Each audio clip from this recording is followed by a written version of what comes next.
queridos alunos, alunas, queridos tutores, nossos grandes parceiros neste trabalho educativo. Eu sou a professora Marília Godinho, coordenadora do curso de Pedagogia, e tenho muita alegria de estar aqui hoje com vocês, fazendo a abertura dessa nossa atividade complementar. Então, vocês já estiveram com a professora Sandra Maciel, né, na nossa aula lá no 3.2, e ela veio falar um pouquinho sobre essa temática, a Lei 10.639 e a sua aplicação na sala de aula. E eu tinha prometido já isso para vocês, né? Que traria a professora Sandra de novo com um tempo bem maior para que a gente pudesse explorar esse conteúdo, essa temática, que vocês tenham oportunidade de conhecer mais sobre isso, fazer perguntas e sair daqui com um pouquinho mais de aprofundamento nesse tema que é tão importante para nós na atualidade. Então, eu desejo para vocês uma excelente palestra, uma excelente manhã. Vocês fiquem, então, com a professora Sandra. Ela é historiadora, é pedagoga e é especialista nessa área. Aproveitem bem. Lá na mediação está com a gente também a Mayra, né? Que vocês também já estão, quem está fazendo o 3.2, já está acostumado a bater papo com ela no nosso plantão. Então, a Mayra, nossa auxiliar pedagógica, está também acompanhando esse trabalho nesta manhã. Uma boa manhã para todos vocês, bom aproveitamento. E, professora Sandra, seja bem-vinda, bom trabalho a todos vocês. Obrigada. Bom dia a todos.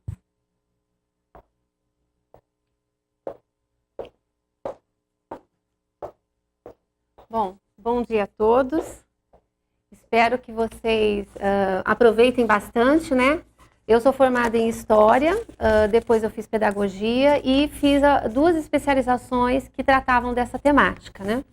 Então, agradecer a presença de vocês, os tutores, os nossos colegas aqui da parte técnica, a Mayra, e espero que a nossa manhã seja bastante proveitosa.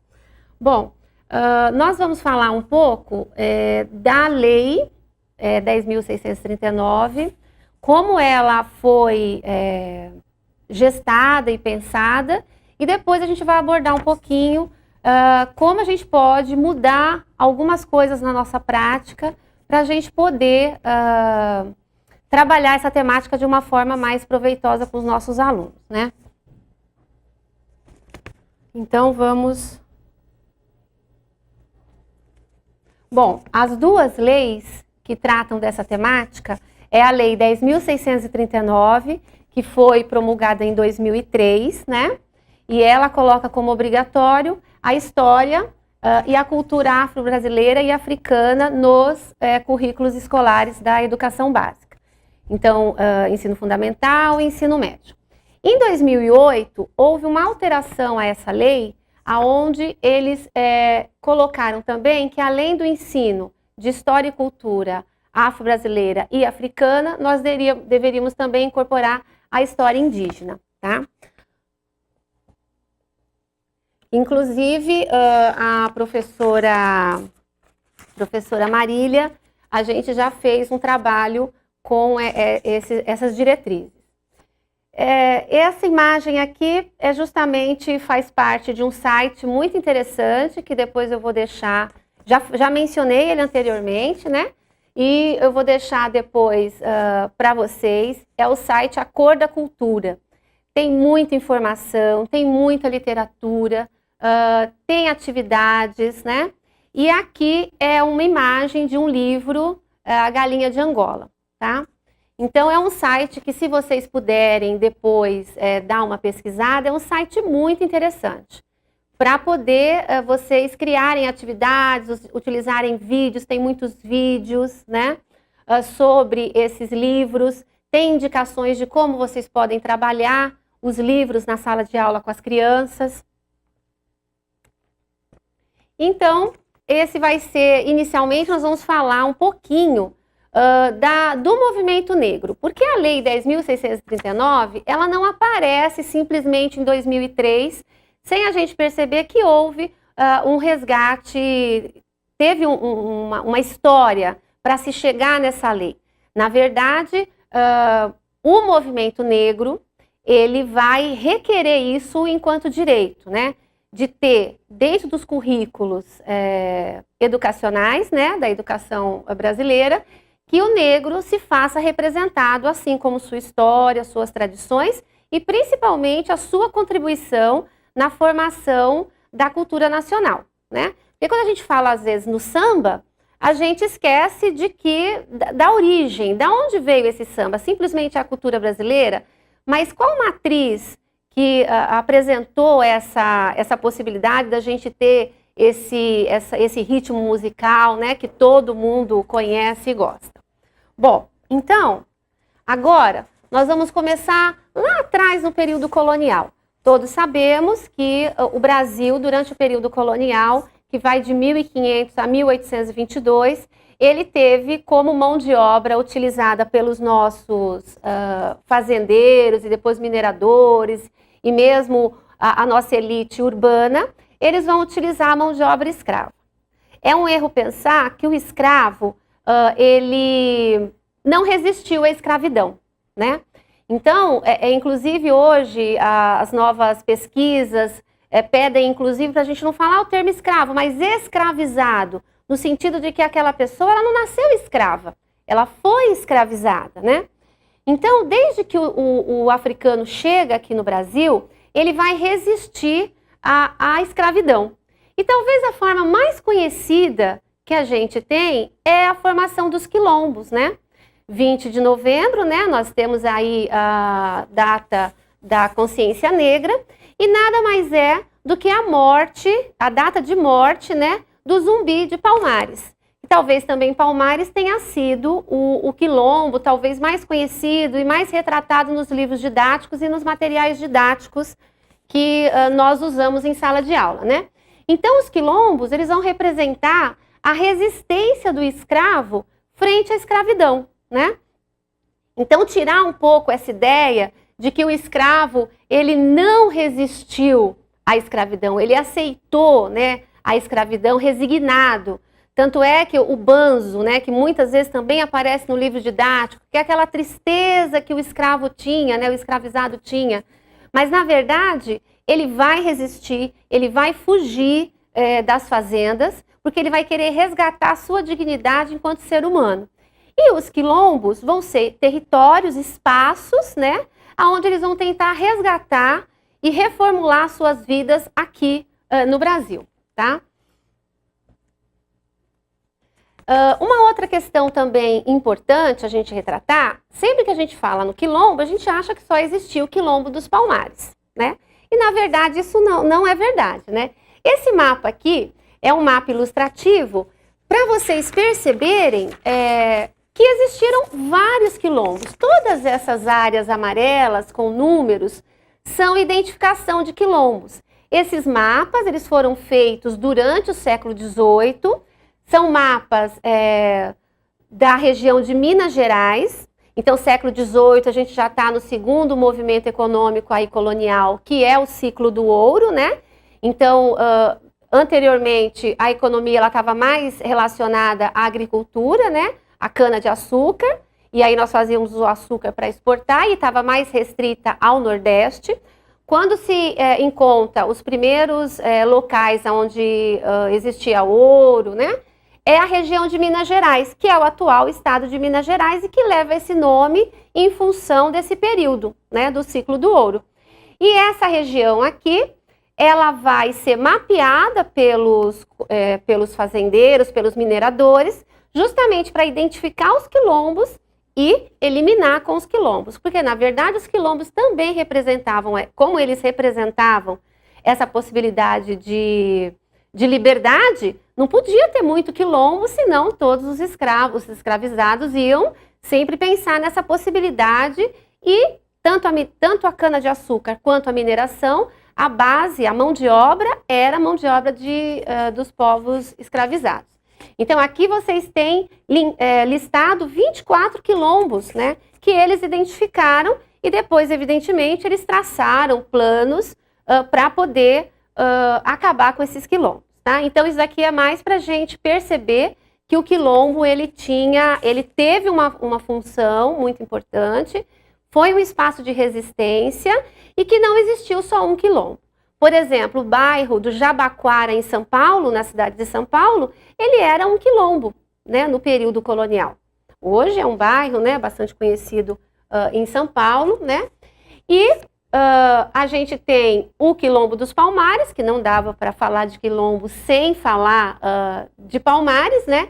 Palmares talvez tenha sido o quilombo que teve a maior duração, né? Então ele se funda mais ou menos no final do século XVI e ele só vai ser destruído no século XVII. Inclusive, os bandeirantes, né? Que é uma outra questão que também a gente acaba falando, né, nas primeiras séries iniciais, além deles desbravarem, né, o território, avançarem através do Tratado de Tordesilhas, eles também foram responsáveis pela destruição de muitos quilombos, né? E o Domingos Jorge Velho vai ser o grande responsável pela destruição de Quilombo dos Palmares. Não foi o único, houveram várias outras expedições, mas a comunidade conseguiu resistir e só no final do século XVII é que esse quilombo vai ser destruído, né? Ele ficava na região da Serra da Barriga, né? Na região da Mata Alagoana. Hoje, lá, nós temos um memorial, né? Que é o Parque Nacional, o Parque Memorial Quilombo dos Palmares, né? E aqui é uma foto da região. Eu tinha várias fotos para colocarem para vocês, porque existem trilhas para você fazer caminhadas, eles simulam também as habitações, né? Eles recontam a história de Quilombo dos Palmares. Então, para quem puder fazer uma viagem, é interessante. Aqui também é um mapa mostrando a extensão, né, do Quilombo dos Palmares. Ele estava localizado Alagoas, né, e Pernambuco. Tá bom?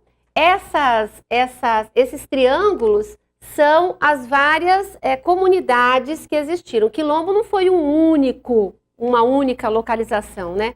Toda essa região aí foi considerada Quilombo dos Palmares, tá? E o interessante é que às vezes a gente acha que o Quilombo era uma coisa separada, né? Vocês podem perceber que também tem indicação de cidades, né? Próximas e que hoje, inclusive, são as cidades atuais. Então, o Quilombo dos Palmares foi um quilombo, foram vários povoados, né? Teve uma existência bastante grande e mostra o quanto a elite, fosse ela a elite da cana ou a elite do ouro, eles tiveram muito trabalho com relação a isso, porque o escravizado, ele sempre resistiu, né? Bom, um outro momento importante também da história é os abolicionistas, o movimento abolicionista.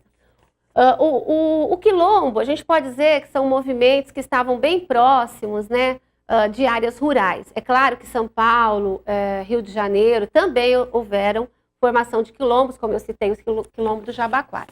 O movimento abolicionista, ele já é mais um movimento do final do 1700, né, início do 1800, já no último século de escravidão. A escravidão termina em 1888, com a assinatura da Lei Áurea, né?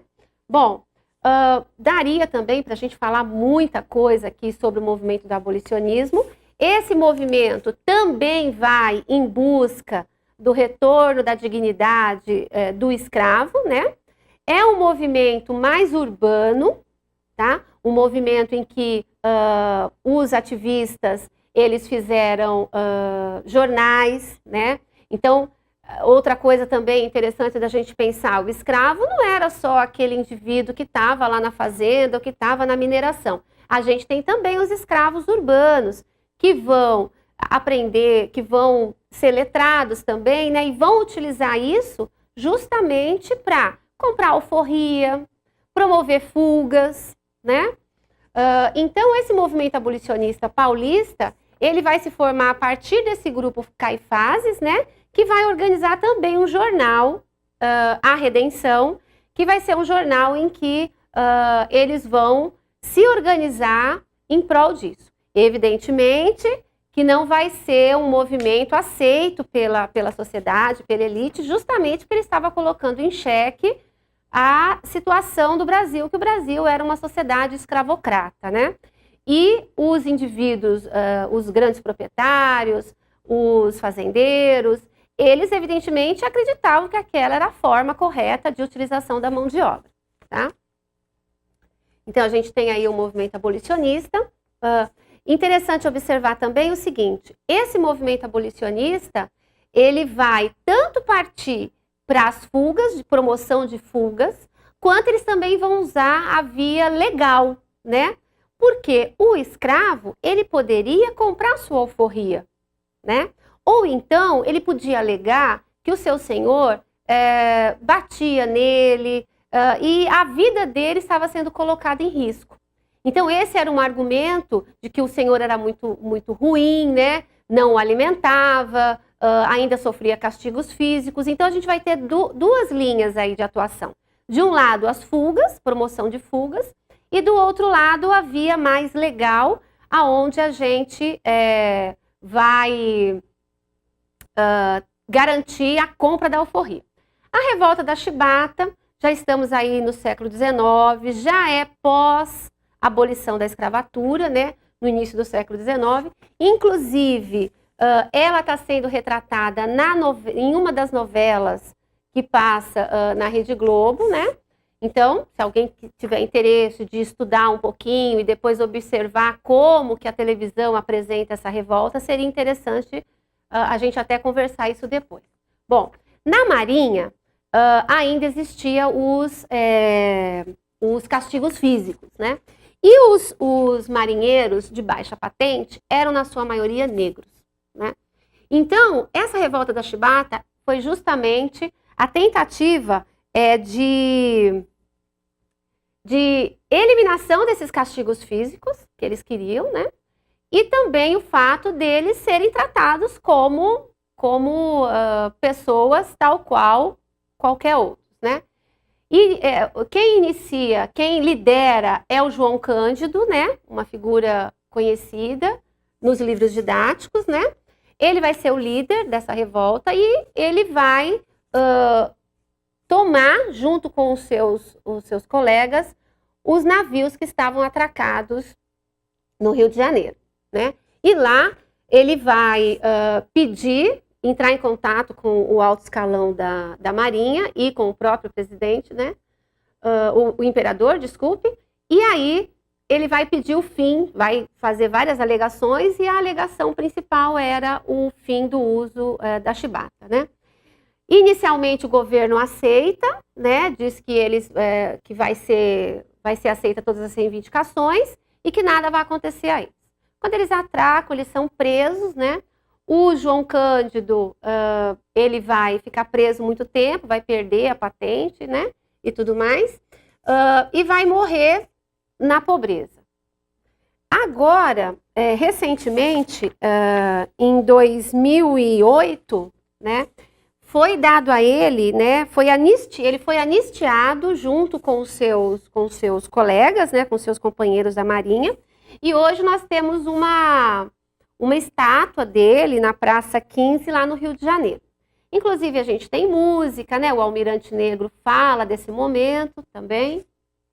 Bom, uma outra forma do negro se apresentar na sociedade, a gente está falando aí de pós-abolição da escravatura, né? Início do século XX, foram os jornais, né? E a gente teve muitos jornais, né? Melinck, A Rua, Sentinela, Cosmos, o Patrocínio, o Chibata, né? A Voz da Raça, o Clarim, Tribuna Negra, Novo Mundo, Notícias do Ébano, todos eles tentando ou resgatar, às vezes no próprio nome, né? No caso da chibata, aí tentando resgatar esse momento importante, né? Da história. Esses jornais, né? Eles vão mostrar uma posição do negro frente ao mundo dos brancos. O seu caráter vai ser reivindicatório, eles vão reivindicar uma posição tal qual o branco na sociedade brasileira, né? Elas vão ser muito relevantes enquanto resgate da identidade, né? E mostrando, dando visibilidade, né, da produção cultural do negro e despertando a consciência étnica, né? De que eles tinham valor, de que eles tinham cultura, né? Porque a gente vai ver no próximo slide, aqui a gente tem um jornal, né, da época, o elemento negro na civilização brasileira, né? Então, eles vão estar mostrando a importância, esse jornal chamava Hífen, né? E mostrando a importância do negro na sociedade, que ele também produzia cultura e que a sua cultura não deveria ser considerada como uma cultura menor. Além dos jornais, nós vamos ter os grêmios, clubes e agremiações, porque por muito tempo, alguns clubes, né, eles não permitiam a entrada do negro, né, então ele teve que criar o seu próprio espaço, né, mostrando à sociedade brasileira que ele também tinha condições e poderia se organizar tão importante quanto qualquer outra agremiação branca. Então, os clubes vão ser outro espaço importante de resistência, de resgate, de valorização da cultura negra, né? E vocês veem que são clubes bastante antigos, né? O mais antigo é do final do século XIX, né? E a gente vai ter aí vários clubes que vão tentar juntar essa comunidade negra. Aqui vocês têm uma imagem do Clube Sociedade Cultural Ferroviária, de 1903. Aí vocês veem todas e todos muito bem vestidos, né? Cabelos arrumados, vestidos longos, né? Aqui a gente também vai ter uma outra imagem desse mesmo grêmio. Aqui já estão presentes os homens também, né? As mulheres todas bem alinhadas, bem arrumadas, né? Então era uma forma de mostrar que essa comunidade não era vista, não deveria ser vista como uma parte pior ou inferior da sociedade, né? E aí a gente vai ter um outro momento importante, que é a formação da Frente Negra Brasileira, né? Essa Frente Negra, ela vai ser fundada em 1931, né? Aí nós estamos já passando por um outro momento histórico importante da história do Brasil, aí é o início da Era Vargas, né? Então, em 1889, a gente tem o fim do Império.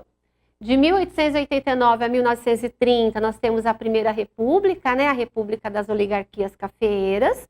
Em 1930, nós temos a Revolução de 1930, liderada pelo Getúlio Vargas, e ele vai ficar à frente do Brasil como presidente até 1945, tá? E é nesse momento que a Frente Negra ela é criada. Ela vai ser criada com o intuito de uma instituição política, né, como afirmação dos direitos históricos e das virtudes, né, dessa população. Ela existe até 1937, quando Getúlio Vargas dá o golpe de 37, e ele fecha não só a Frente Negra Brasileira, mas ele fecha partidos, né? E aí é instituído o Estado Novo, que é um período de ditadura civil, porém é uma ditadura, tá? Então a Frente Negra Brasileira ela vai ser importante, vai ser uma agremiação bastante grande, os seus sócios vão ter carteirinha, inclusive se a polícia às vezes parava, quando eles mostravam a carteirinha da Frente Negra, sabia-se que eram trabalhadores, né, e tudo mais. Então a própria polícia, eles tinham uma relação importante, né? Só que existe uma crítica, né? A Frente Negra Brasileira ela foi bastante estudada por historiadores, né? E eles dizem o seguinte: ela foi importante, né? Porém, ela ainda acreditava, tal qual a sociedade, de que o problema do negro estava nele mesmo, né? E não na sociedade. Que ele deveria estudar e que ele deveria se elevar ao nível do branco, né? Então, quando a gente vê aquelas imagens, as mulheres bem vestidas, elas estão se vestindo, se penteando, como qualquer outra pessoa branca, né? Não há necessidade de se valorizar os aspectos físicos, o cabelo do negro, né? Então, alisava-se o cabelo, né? Então, a Frente Negra Brasileira ela vai ser importante, né, para essa discussão toda, porém, ela ainda não coloca a cultura negra a partir do seu próprio valor, né? Ela diz que os seus associados e os negros todos têm que estudar bastante, têm que se igualar ao nível do branco. Bom, na década de 40, a gente tem o Teatro Experimental do Negro, no Rio de Janeiro, né? Já é o período de redemocratização, né? O Vargas já está saindo, né? Só que esse movimento já é um movimento em que faz um questionamento maior à sociedade, né?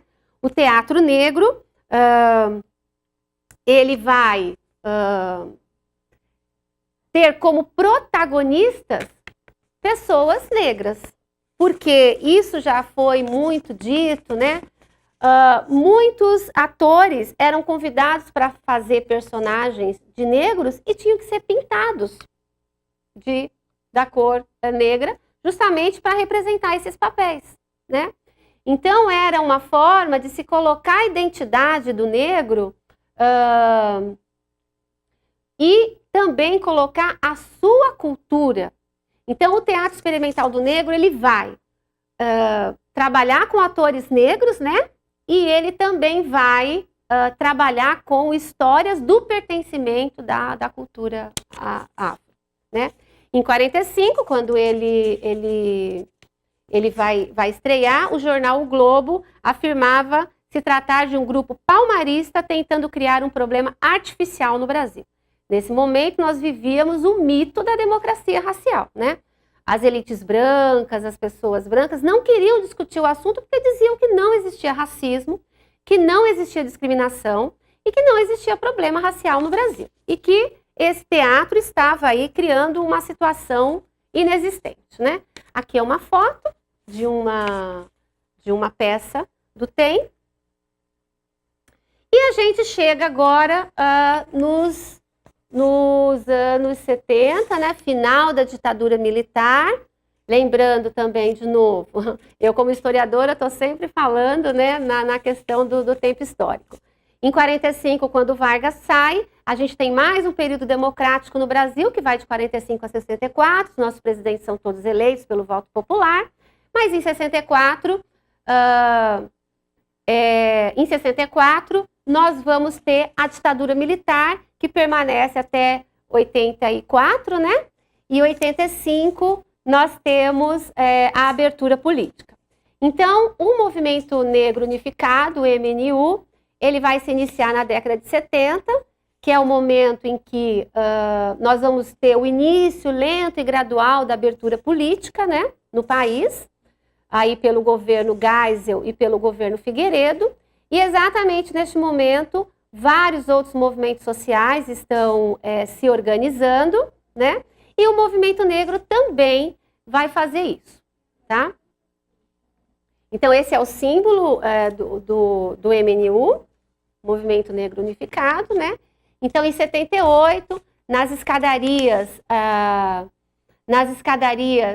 do Teatro Municipal, a gente vai ter um movimento em que eles estavam protestando contra uma discriminação que tinha acontecido num clube paulista, tá?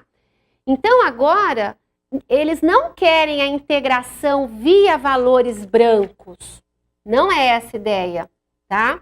Mas é colocar um projeto político para o povo negro do ponto de vista do negro, né? Então, diferente de outros movimentos, agora a gente tem uma afirmação dessa cultura, né? Então, é uma nova estética negra, né? Um novo jeito de se vestir, uma nova postura frente aos cabelos, né? Surgem salões especializados em cabelo afro, tranças, tá? O próprio Rastafari, Porque talvez um dos elementos que mais tenha prejudicado muitas crianças negras é exatamente a questão do cabelo, né? É uma coisa que nós, enquanto professores, temos que tomar muito cuidado mesmo e prestar atenção nisso, né? Não deixar nenhuma criança ser estigmatizada, colocado apelidos, justamente por conta de um traço fenótipo dela, né? Um traço físico.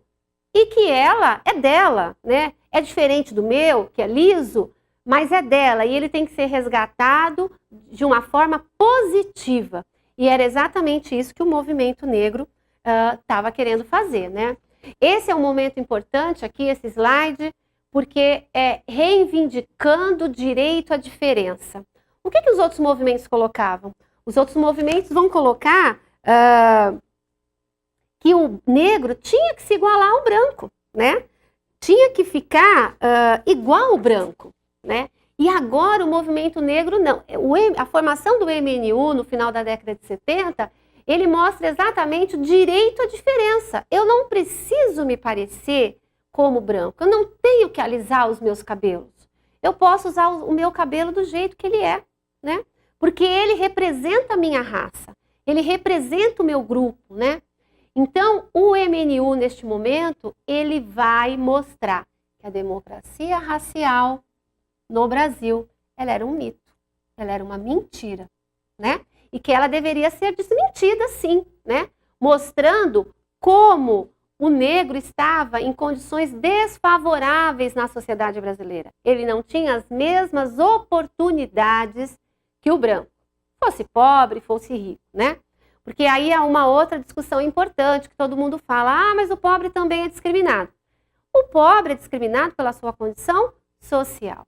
O negro vai ser discriminado pela sua condição social e racial, né?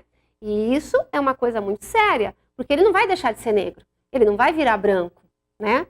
Então, o MNU, ele vem reivindicando várias questões. E aqui nós vamos puxar, claro, né, a nossa sardinha para a questão pedagógica, né? Para a questão da educação.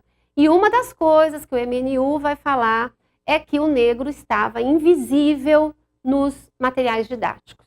E quando era apresentado esse negro, ele era colocado sempre em condições estereotipadas, inferiores, né? E que não mostrava realmente o grau de contribuição que o negro deu para a formação da cultura nacional, tá?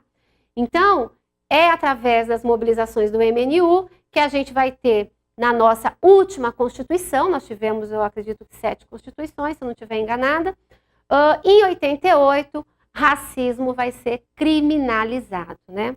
Então, nessa Constituição, um grande avanço é a criminalização do racismo, né?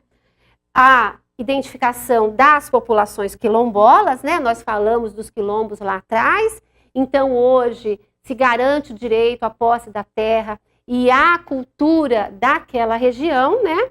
E também a aprovação da Lei 10.639.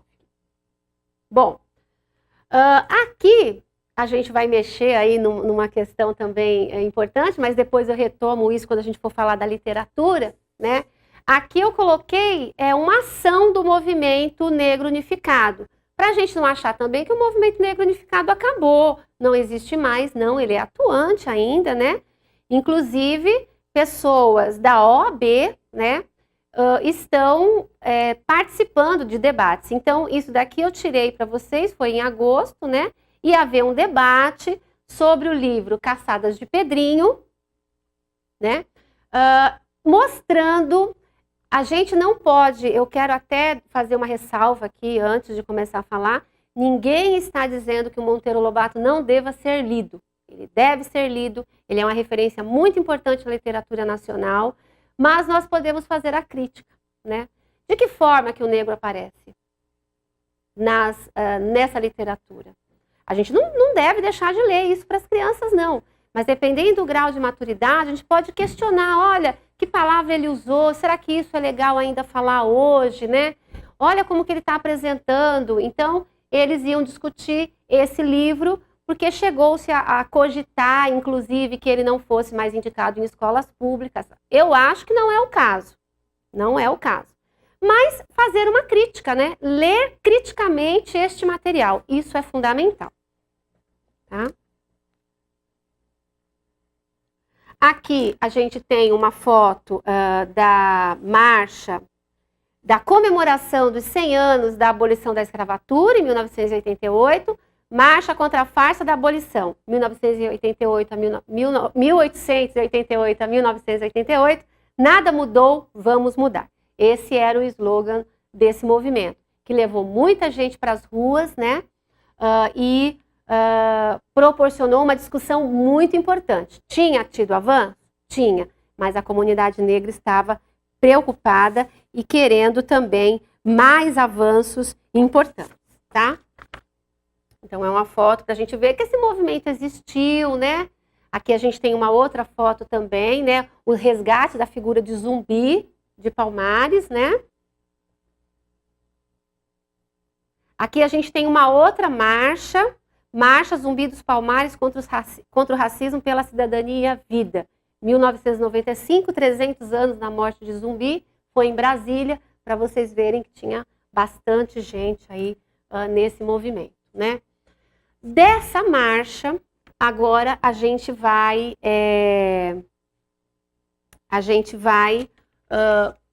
falar da atuação do governo a partir daí, né? Essa marcha de 95, ela vai ser muito importante, porque ela vai, além de fazer toda a comemoração, né, mostrar Zumbi como símbolo da resistência, ter uma quantidade muito grande de manifestantes, é dessa marcha que vai resultar um documento que vai ser entregue para o Fernando Henrique Cardoso, onde o movimento vai reivindicar os direitos sociais, né, garantir os direitos para a população negra. Então, entre outras coisas, pedia-se a revisão dos livros didáticos com relação à representação do negro, ou a invisibilidade, ou só mostrando o negro na condição de escravo, ou na história contemporânea mostrando que ele estava sempre relacionado aos índices de criminalidade, de pobreza, né? Investimento na formação de professores que pudessem trabalhar com isso, né? Especializações, bolsas de mestrado, né? E a partir daí, o governo do Fernando Henrique vai criar um decreto que vai criar um grupo de trabalho interministerial para pensar questões ligadas à valorização da população negra, tá? Então, os próximos slides que nós vamos ver a partir de agora são slides que vão falar das ações governamentais, né? O que o governo vai fazer para colocar em prática essas reivindicações. Agora, entende-se que essas reivindicações são justas, né? E a partir de agora, o governo vai instituir leis que consigam reparar esse passado de escravidão e de discriminação, né? Então, em 1996, a gente vai ter o primeiro Programa Nacional de Direitos Humanos, com um tópico destinado à população negra, né? Então, pela primeira vez, a questão do negro estava na pauta, na agenda do governo, né? E o governo vai propor várias ações, né, oficiais para a superação das injustiças sociais presentes na sociedade brasileira. Então, isso é um momento muito importante, né, para a história do movimento negro, porque agora a gente vai ter espaços para discussão desse tema, nós vamos ter representantes do movimento negro junto com essa discussão, né, pensando isso também, nós vamos ter essa atuação conjunta, o governo brasileiro assumindo um papel e determinando um espaço para que o movimento negro possa garantir os seus direitos, né? Uma outra coisa que vai acontecer também, né? Os PCNs, em 97, né? A gente vai ter os parâmetros curriculares nacionais, que nós, professores, devemos ler, né, ter contato com esse material, é muito importante conhecer essas publicações, né? E além dos parâmetros curriculares destinados, né, às nossas disciplinas todas, também se colocou temáticas, né? E uma das temáticas foi a temática da pluralidade cultural, tá? Que diz respeito ao conhecimento e à valorização das características étnicas, culturais dos diferentes grupos sociais. É claro que o movimento negro aqui gostou, mas não gostou muito, porque aí ele coloca a questão da desigualdade, mas para todos os grupos que estavam representados de forma minoritária. É claro que quando a gente fala em minoria, gente, é interessante observar o seguinte: necessariamente eles não são minoria na sociedade, é exatamente o contrário, eles são a maioria. Só que eles têm, enquanto direitos, o mínimo, né? Então, no território nacional, existem diferentes grupos sociais, né? Então, a pluralidade cultural, ela tenta exatamente mostrar isso. Mostrar, olha, você está aqui no Sudeste, você não escuta, você não tem muito contato com o maracatu, mas o maracatu é forte no Nordeste, né? É uma representação cultural que às vezes não está num lugar, mas ele está no outro. E só porque eu não conheço, eu não preciso discriminar o diferente, né? Então, essa é uma questão muito interessante da gente falar com as nossas crianças, da gente sempre mostrar o diferente é apenas diferente. Ele não é pior nem melhor, ele é igual, né? Essa é uma questão muito importante, né?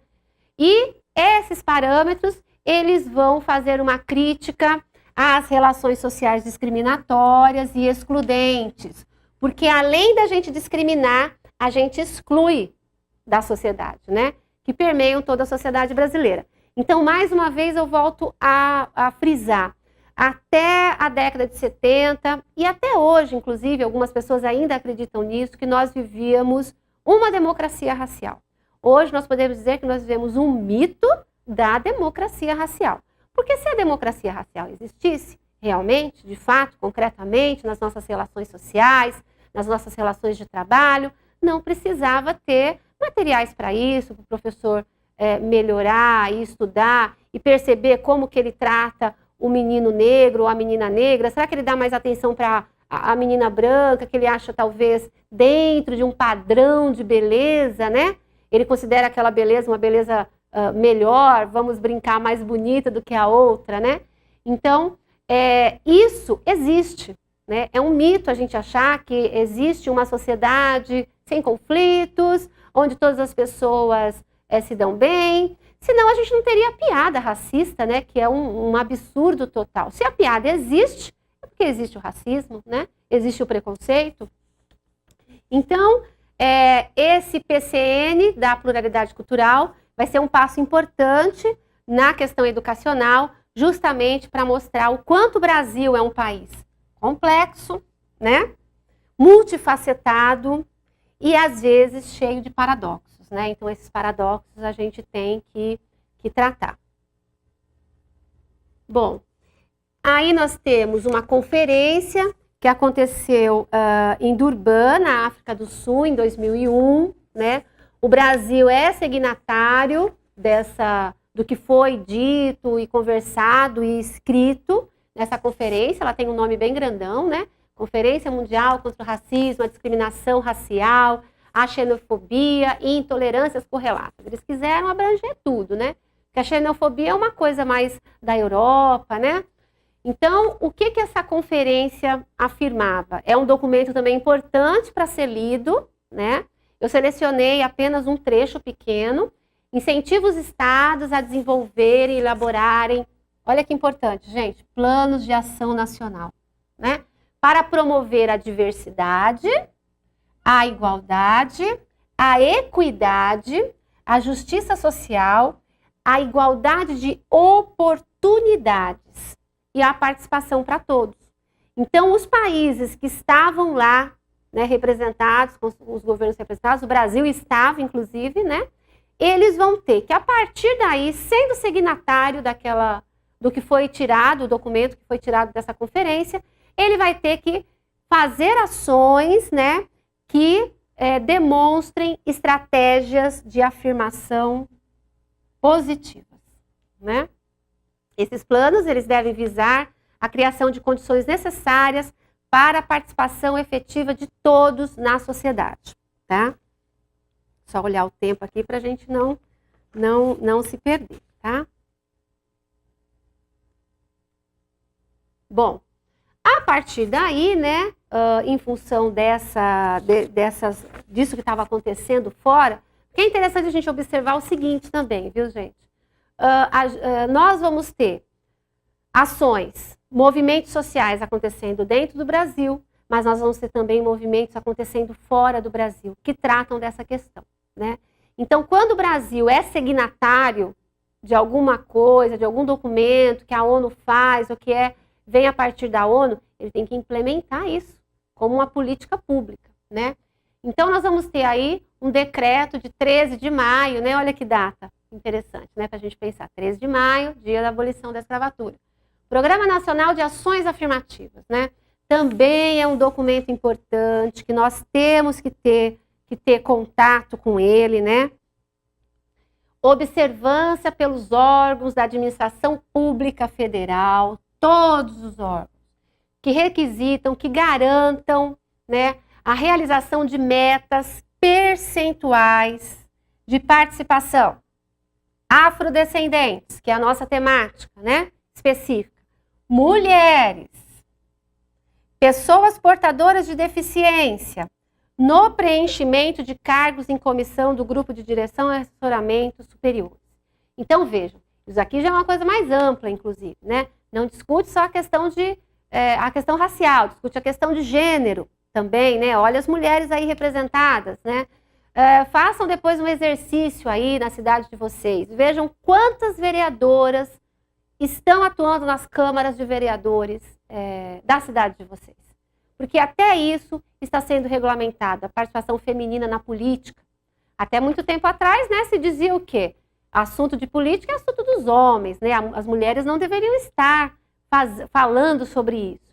Então, esse Programa Nacional de Ações Afirmativas, ele vai determinar esses percentuais de participação aonde estejam representados afrodescendentes, mulheres, portadores de deficiência, que também a educação inclusiva, né, gente, que também é uma outra questão muito importante, que nós, como professores, temos que estar atentos também. Bom, aí é um trecho, né, eu queria ter colocado até a lei toda, mas ia ficar muito longo. É fundamental que vocês leiam essa lei, tá? É fundamental mesmo que vocês tenham contato. E vejam lá, eu tirei o artigo 26, né, que é nos estabelecimentos de ensino fundamental e médio, oficiais e particulares, não é uma questão só das escolas públicas, torna-se obrigatório o ensino sobre história e cultura afro-brasileira, né? Essa lei, quando foi lançada em 2003, ela foi bastante questionada, né? Porque alguns grupos entendiam que a gente estava fazendo um preconceito ao contrário, por que valorizar? Mas, na verdade, o que estava se colocando aí era exatamente mostrar que tudo no Brasil tem um pertencimento. A gente tem contribuições africanas, indígenas e do europeu, né? Também, a gente não pode deixar de lembrar isso. Mas que nos materiais didáticos, nos livros, a gente tem um esquecimento, uma invisibilidade dessa cultura afro-brasileira, né? E de África também. Bom, em 2003 é criado, aí a gente tem um outro avanço importante, né? É criada uma Secretaria Especial de Políticas de Promoção da Igualdade Racial, que é a CEPIR, que foi criada em 2003 também. Então, vejo, 2003 é um ano que teve duas coisas muito importantes, a Lei 10.639 e a criação dessa secretaria, né? E ela também, a gente tem no site do governo federal, muita coisa sobre a CEPIR. E eu tirei só o artigo 2 para a gente poder conversar um pouquinho, né? Deixa eu só dar uma olhada aqui. Artigo 2. Assessorar direta e imediatamente o presidente da República, né? No planejamento, coordenação da execução e avaliação dos programas nacional de ações afirmativas e na promoção do acompanhamento da implementação de legislação. Olha aí que interessante, né? A legislação de ações afirmativas, né? Que vão definir as ações públicas, né? O que o governo federal, estadual e municipal tem que fazer, de acordo com convenções e outros instrumentos congêneres e assinados pelo Brasil, tá? Então, quando o Brasil se torna signatário, de novo, volto, né, a falar isso, signatário de algum documento que é feito pela ONU, ele tem que buscar implementar isso na política nacional. Tem que fazer parte da agenda política, né? Aí a gente tem uma explicação, né, do que seria a política de ações afirmativas, né? Por ação afirmativa, entende-se conjunto de políticas públicas, né, adotadas. E qual é o objetivo dessas políticas? Promover a ascensão de grupos socialmente minoritários. Veja, não disse que são grupos minoritários na sociedade, exatamente o contrário. Eles são maioria, mas eles são socialmente minoritários, né? Existem algumas pessoas que dizem, quando a gente fala de questão racial, aí as pessoas dizem, mas raça não existe mais. Evidentemente, biologicamente, nós não temos mais raça, né? Nós fazemos parte da espécie humana. Até século XIX, início do século XX, a própria biologia, né, a medicina, eles vão entender que nós temos raças e que elas são diferentes, umas inferiores, outras superiores. Só que esse discurso não existe mais, né, no campo científico dessa forma, né? Só que socialmente a gente tem uma discussão racial, sim, e a gente tem problemas raciais, sim, socialmente. Raça biológica não existe mais, mas socialmente a gente tem grupos que não estão representados de forma adequada, tal qual os outros, né? Então, sejam eles étnico-culturais, vejam que não se usa mais o termo raça, né, racial, sexuais, né, de gênero, portadores de necessidades especiais, né? Em síntese, a ação afirmativa tem como objetivo combater as desigualdades sociais resultantes de processos de discriminação negativa dirigido a setores vulneráveis e desprivilegiados da sociedade. Então, políticas governamentais em que nós possamos dar as mesmas condições, as mesmas oportunidades para que ele possa se colocar na sociedade, né? Isso é uma questão muito importante. Bom, de novo, mais um decreto, né? Política Nacional da Promoção da Igualdade Racial. Fica instituída a Política Nacional de Promoção da Igualdade Racial, contendo propostas de ações governamentais para a promoção da igualdade racial. Tem o objetivo principal de reduzir as desigualdades raciais no Brasil, com ênfase na população negra, tá? Quando a gente fala em população negra, a gente junta pardos e negros, porque no Brasil, a sua condição étnica é você que determina. Eu posso dizer que eu sou negra se eu quiser, né? Porque é autodeclaração, é você que se autodeclara. E pelo censo do IBGE, a gente tem a possibilidade de se autodeclarar branco, indígena, pardo, negro, né? Os orientais também. Tanto é que tem gente que discute muito isso, porque lá tem cor e tem etnia, né? Mas no Brasil é autodeclaração. Então, pardos e negros estão contemplados nessa frase, né? Nessa colocação, população negra, tá? Bom, talvez o último documento que tenha sido, um dos últimos documentos que tenha sido instituído aí é o Estatuto da Igualdade Racial, né? No artigo 1, essa lei é de 2010, é um estatuto recente, né? O Estatuto da Igualdade Racial, destinado a garantir à população negra a efetivação da igualdade de oportunidades, a defesa dos direitos étnicos individuais, coletivos e difusos, e o combate à discriminação e às demais formas de intolerância étnica. Vejam que os documentos sempre vão repetir essa questão da discriminação, né? Mais uma vez, eles falam nessa questão. Então, existem setores do movimento negro que ainda dizem que o estatuto ele não tem um poder de obrigar, né? Essa é a grande crítica que eles fazem, né? Porque eles buscam a igualdade de oportunidades, mas ele não diz assim, não usa termos em que torne obrigatório e também não destina verba para o desenvolvimento de algumas políticas. Por exemplo, o direito à saúde, né? Existe na medicina algumas doenças que elas são relacionadas a algumas etnias, né? Por exemplo, a anemia falciforme. A anemia falciforme, ela é uma doença específica do negro, né? E por muito tempo não foi dada a importância disso no atendimento à saúde. Então, por exemplo, o Estatuto da Igualdade Social, ele tem um item lá sobre, ele tem um espaço onde se destina a discutir a questão da saúde. Então, se as redes de saúde municipais, estaduais e federais têm que garantir o atendimento a essas etnias que têm essas dificuldades, né, algumas doenças que estão relacionadas à etnia. Mas a crítica e a verba destinada a isso, para se fazer um controle, um combate, né, dessas doenças, né? Então, essa é uma crítica que eles colocam. O estatuto avança também, não podemos deixar de mostrar o que é positivo, né?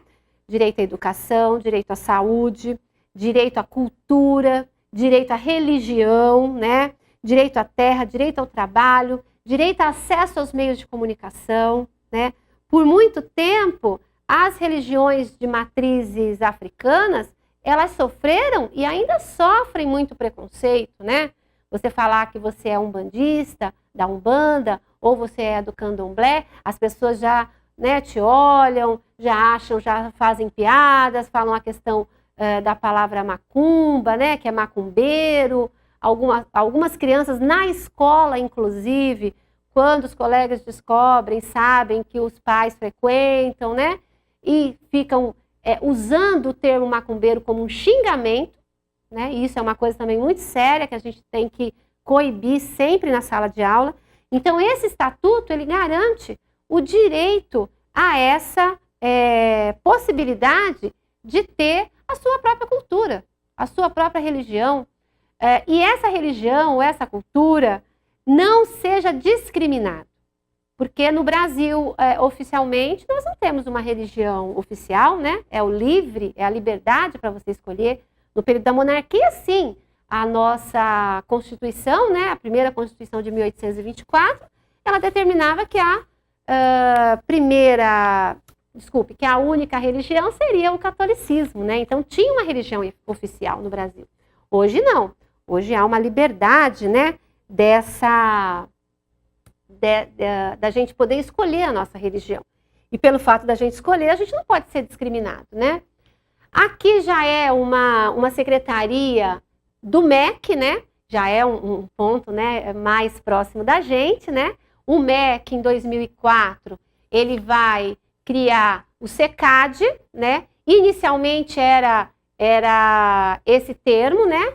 Depois incluiu a questão da inclusão, né, na educação especial. Então, a princípio, quando ela foi feita em 2004, criada educação continuada, alfabetização e diversidade. Então, era o SECAD com o DEMUDO. Depois, acredito que em 2009, foi incluído a questão da inclusão, que também é uma outra questão muito importante, né, que nós temos que dedicar o estudo. E o SECAD, especificamente, aqui também houve uma crítica, né, do movimento negro, que o MEC acabou criando uma secretaria gigante e que cada um desses itens, eles tinham a sua complexidade, né? E eles dizem, a gente vai falar especificamente da questão da diversidade, né? Então, de novo, implementação de políticas de inclusão, né? Educacionais, respeitando e valorizando a nossa diversidade étnica, racial, cultural, de gênero, social, ambiental e regional. O Brasil é imenso, né? A gente tem que garantir que todas as regiões possam, né, desenvolver os seus aspectos culturais próprios, né? Não pode ser uma massificação. A gente não pode achar que o Brasil é só São Paulo e Rio de Janeiro, ou o que se produz de cultura nesses dois estados. Muito pelo contrário. A gente tem uma gama imensa de possibilidades. Vamos pegar o exemplo do carnaval, né? O carnaval não é só o carnaval do Rio de Janeiro, né? O norte do país faz uma outra apresentação de carnaval, né? Você pega Pernambuco, tem uma outra tradição, né? Então é importante a gente prestar atenção nisso também, né? Nas questões regionais. Bom, lembrem-se, o Estado tem que promover políticas. Ele tem que pôr isso no papel, ele tem que criar leis, tá? Então, a partir do SECAD, a gente vai ter a Uniafro, né? Universidade que vai tratar especificamente das questões da cultura africana e dos afrodescendentes, formação continuada dos professores. Então, gente, desde então, o governo federal, ele vem garantindo formação, mas ainda precisa avançar mais, precisa disponibilizar mais materiais, né? Então, muitos cursos de especialização foram dados à distância também, a UNB promoveu alguns, a Federal de São Carlos, aqui na região de Ribeirão Preto também, né? A gente tem outras faculdades federais também disponibilizando pela plataforma Freire cursos de formação continuada relacionados à questão das relações étnico-raciais e à educação quilombola. Porque vocês devem se lembrar das aulas anteriores da professora Marília, a gente tem além da gente ter a educação indígena, a gente tem a educação quilombola também, né? Que é bastante específica, e a gente tem que ter acesso a esses materiais também. Então, vejam, o governo brasileiro vai criar, a partir dos anos 2000, políticas de ações afirmativas. E cada um desses ministérios, vai ter que também implementar. Nós vamos especificar aqui mais a questão educacional, né? O MEC, o Ministério da Educação. Então, o Ministério da Educação agora também vai produzir materiais, também vai investir nessa formação, né, da educação. Bom, esse daqui também, vocês estão vendo que todos os materiais que eu coloquei é para ler, né, gente? Precisa ter contato com isso. Do mesmo jeito que a gente viu as diretrizes curriculares nacionais para a educação indígena, nós vamos ter as diretrizes curriculares nacionais para a educação das relações étnico-raciais e para o ensino de história e cultura afro-brasileira e africana, tá? Essa diretriz, ela é de 2004, né, com a resolução 1. O mais importante, a diretriz, ela vem bem enxuta, né? Ela só apresenta os tópicos, né, como o Estado deve funcionar, os municípios e tal. É importante ler o parecer, né, que foi homologado em maio de 2004, né? E ele vai dar todo um resgate histórico. Esse material foi feito por de professoras da Federal de São Carlos, a professora Petronilha, que é especialista, né, mestrado, doutorado, todos nessa questão das relações étnico-raciais, né? Então, ela faz um documento muito importante, ela faz um resgate histórico importante, e ela frisa as questões que devem nortear o nosso trabalho na sala de aula, né? Sempre pensando na promoção da igualdade, né? Na valorização, no reconhecimento desse grupo social importante, né? Então, a partir de agora, a gente tem uma diretriz curricular, né? Então, as escolas agora não podem dizer que não tem documento. Então, esse documento aqui é um documento muito importante, tem que estar na escola. O governo federal disponibilizou algumas cartilhas, muitas escolas receberam, mas tem muito professor que não sabe nem que essa diretriz está na escola, nem leu esse material. Então, é um material fundamental. Os professores que já se formaram e que não passaram por curso de formação continuada, eles ainda têm, né, a desculpa de que realmente, no tempo em que eles fizeram o magistério, que depois fizeram as complementações pedagógicas, não tinha essa abordagem. Não havia necessidade dessa abordagem. Hoje não. Hoje há necessidade dessa abordagem, né? Precisa estar contemplado nos materiais didáticos, no currículo e nas ações, nos planos de ação do professor na sala de aula, né? Então, esse material, gente, é um material importantíssimo que vocês leiam, né? Porque eles vão atuar nos níveis e modalidades da educação brasileira, né? Em especial por instituições que desenvolvam programas de formação inicial e continuada. Então, vejam, essa diretriz, ela está colocada para as escolas de educação básica, para os cursos de formação continuada e para as universidades e faculdades. Exatamente por isso que nós estamos aqui com essa aula complementar. Essa parte aqui, ela é um pouco mais assim densa, porque a gente está falando em documento oficial, né?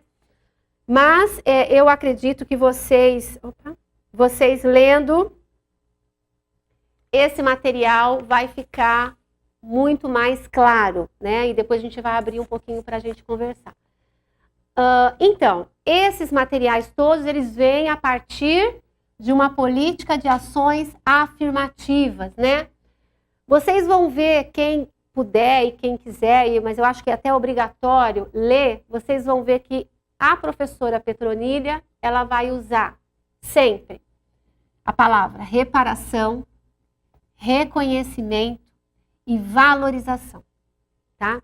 Isso é uma coisa muito importante, gente. Reparação desse passado escravista, né? Então, a política de cotas vem nesse sentido, né? Reparar esse passado, que querendo ou não, foi instituído pelo governo brasileiro, né? Infelizmente, né? Porque mesmo depois da independência do Brasil, o Brasil continuou com essa forma de trabalho, né? Reconhecimento, reconhecer a cultura afro-brasileira como uma cultura importante, tal qual todas as outras, e que fizeram e que fazem parte da cultura brasileira e que contribuíram para a formação da cultura brasileira. Isso é uma coisa muito importante de lembrar, gente. Não podemos achar que só o branco que contribuiu, que tudo que a gente faz hoje é por conta do branco. Não, né? Vou dar um exemplo simples do nosso cotidiano, até, né, alguém talvez dê risada. Mas, por exemplo, o hábito de tomar banho, de quem é? Não é do europeu. O europeu vivia num clima frio, né? Não havia necessidade de se tomar, de se fazer essa higiene todos os dias. O índio é que tinha esse costume aqui. Nós vivemos num país tropical, cheio de rios, né? Então, esse hábito não veio do branco, né? Veio da matriz indígena. E é uma coisa que a gente esquece, né? Até a nossa própria língua. A nossa língua, ela está recheada de palavras e de... A própria construção da nossa frase não é como o português de Portugal, não é como o branco europeu, o português, né, especificamente no nosso caso. Então, a gente tem palavras como Anhanguera, é uma palavra indígena, é a nossa rodovia aqui bem pertinho, né, Ribeirão Preto, que leva até São Paulo, que foi o caminho que os bandeirantes fizeram para chegar na região de Minas Gerais, né? A palavra moleque é uma palavra de origem banto, quilombo, batuque, quiabo. E a gente às vezes não sabe de onde veio, acha tudo que veio só de uma matriz, mas não veio só dessa matriz, né? Essa matriz cultural. Então, ela vai falar sempre em reconhecimento. E valorização. Você valorizar o negro tal qual você valoriza o branco europeu e também o indígena, né? E, gente, tudo isso aqui que eu estou falando, a gente tem que também levar para a educação indígena, né? Reparação, reconhecimento e valorização. Se a gente pegar as diretrizes, eles também tocam nessa questão, né? Da história dos negros no Brasil. Então, o que a professora Petronília coloca? Que nós temos que romper com o mito da democracia racial, que camufla a discriminação nas práticas sociais. Gente, que coisa pior do que você estar numa roda de amigos com pardos e negros e você lançar uma piada discriminatória, né? E aí eu estendo essa questão da piada para todos, piada de português, piada de mulher, piada de loira, né? Mas imagina aquele sorrisinho amarelo que seu colega dá, será que não dá para perceber que ele é tão importante quanto você, né? Então, a gente acha que existe uma democracia racial, mas nós vivemos um mito. Nós estamos rompendo? Claro. Estamos avançando? Claro. Na época que muitos, né, não sei se vocês todos têm a mesma idade que eu, mas eu estou com 43 anos, eu lembro de crianças que eram massacradas pela questão do cabelo, né? Cabelo de bombril, urso do cabelo duro. Hoje, a gente já não escuta isso, né? Nas salas de aula, eu já não escuto isso mais. Isso foi um avanço. Olha que coisa, assim, surpreendente, bacana mesmo. Porque é na piada, é na brincadeira que você está escondendo o seu preconceito, né? Teve uma peça publicitária que ela chamava atenção, né, na década de 90, ela dizia o seguinte: aonde você esconde o seu preconceito? Porque às vezes você acha que você não tem preconceito. Mas será que nas suas ações cotidianas não existe um preconceito também? Então é um pouco para a gente fazer até uma meia-culpa, né, nossa, desfazendo uma mentalidade racista e discriminatória e reeducar as relações étnico-raciais. Essa palavra também, gente, já vai aparecer muito nesse documento. Reeducação das relações étnico-raciais, buscando reparação, reconhecimento e principalmente valorização, tá? Para isso são necessárias condições físicas, materiais, intelectuais e afetivas favoráveis para a reeducação entre negros e brancos. Olha, gente, até a questão afetiva. Porque como a gente trabalha com criança, o trabalho do professor não é um trabalho mecânico, né? Nós mexemos com emoções, né? Então, o professor precisa estar capacitado com materiais, né? Desenvolvimento intelectual, buscar entender as relações afetivas, né? Ter condições físicas de atuação. Então, esse, gente, é um documento muito importante para vocês. Bom, ainda com o MEC, né? Ele vai fazer um material que eu, inclusive, já mostrei para vocês naquela conversa, que é esse material aqui. Tá? Orientações e ações para a educação das relações étnico-raciais, né? Esse material foi feito em 2006, né? Ele tem o objetivo de oferecer orientação aos profissionais da educação com relação à implementação da Lei 10.639. O interessante desse material, diferente dos materiais que a gente já falou anteriormente, é que ele traz atividades, indicação de livros, músicas. Ele é uma coisa mais palpável, né? Ele é uma ferramenta para o trabalho do professor.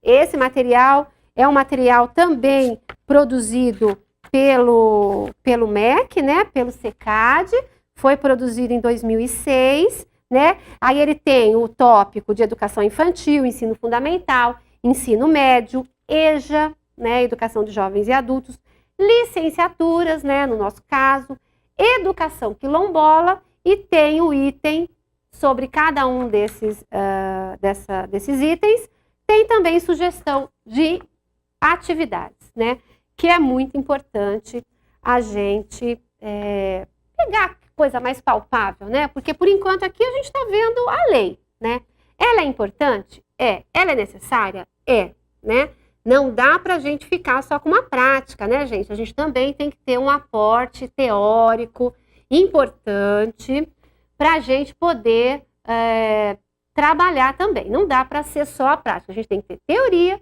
e prática juntos, tá bom? Então, ó, ele traz para cada nível ou modalidade de ensino um histórico da educação brasileira, ele faz um resgate histórico, né? E conjunção com a temática étnico-racial. É um material importante para vocês também terem, né? Quem já trabalha em alguma rede, ou na rede municipal ou na rede estadual, veja na sua escola se a escola não recebeu esse material. Esse material aqui ele foi disponibilizado para mim quando eu fiz um curso de formação da rede municipal, o programa Baobá, né? E eles disponibilizaram esse material para nós, tá? Bom, nós estamos encaminhando praticamente para os dois últimos slides. Esse daqui eu tive que colocar numa página só, porque olha como ele é grande, né? Plano Nacional de Implementação. Olha que interessante, gente. Plano Nacional de Implementação. Do quê? Das diretrizes que a gente falou anteriormente. Das diretrizes curriculares nacionais para a educação das relações étnico-raciais e para o ensino de história e cultura afro-brasileira e africana. 2009, o MEC fez vários grupos de trabalho e percebeu que essa lei ainda estava basicamente no papel, né? Então, o que ele fez? Ele produziu um outro documento, né, aonde ele indica para os sistemas de ensino qual vai ser a atuação desses sistemas, né? Com o objetivo de construção de uma escola plural, democrática, a professora Marília falou muito, né, nessa palavra, que combata o preconceito, o racismo e todas as formas de discriminação. Todas as formas de discriminação, respeitando e valorizando as diferenças, né? Sendo estruturado em 6 eixos, né? Esse documento, ele é dividido em 6 eixos. Primeiro, fortalecimento do marco legal. Olha aí o que eu disse, a gente não pode ter só a prática, a gente também tem que ter conhecimento de toda legislação, tá? Política de formação para gestores e profissionais de educação. Aí entram os cursos de ensino à distância, né, as formações continuadas, que devem ser feitas tanto pelas redes municipais, rede estadual e o próprio governo federal, né? Então, todos têm que atuar nessa área. Então, por exemplo, eu como professora, também sou professora da rede estadual, eu fiz uma formação pela rede estadual e fiz uma formação pela municipal, porque a municipal abriu para todos os professores, né? Então, é necessário a formação. E principalmente, gente, olha, a formação dos gestores. Porque às vezes o professor vai lá todo, né, feliz, com uma atividade maravilhosa que ele pensou, mas ele não tem apoio do corpo de gestores. Então, os gestores também têm que dar importância para isso, né? Política de material didático, nós vamos falar disso depois, né? Há toda uma revisão dos livros didáticos, né? Com imagens, o próprio conteúdos, né? Para que se torne visível esse grupo social, né? E os paradidáticos também, que eu tenho vários aqui para mostrar para vocês, né? Gestão democrática, né? Que vocês já devem ter passado por esse item aí, uma coisa ainda que estamos aprendendo a fazer, né? Mecanismos de participação social. Olha aí o movimento negro indo de encontro à escola. Então é importante vocês trazerem o movimento negro para dentro da escola. Então é o grupo da capoeira, é o grupo do maracatu, é uma palestra, é um griot que vai contar uma lenda, uma história, né? E uma coisa que até agora a gente ainda está caminhando, que é a avaliação e o monitoramento das condições institucionais. Como é que isso está sendo aplicado, tá? Vamos indo. Bom, então, cabe à escola, né, fazer isso, desenvolver esses projetos pedagógicos que contemplem essa obrigatoriedade, porque a Lei 10.639, gente, ela usa essa palavra, ó, obrigatoriedade, estabelecendo a comunicação entre a comunidade local,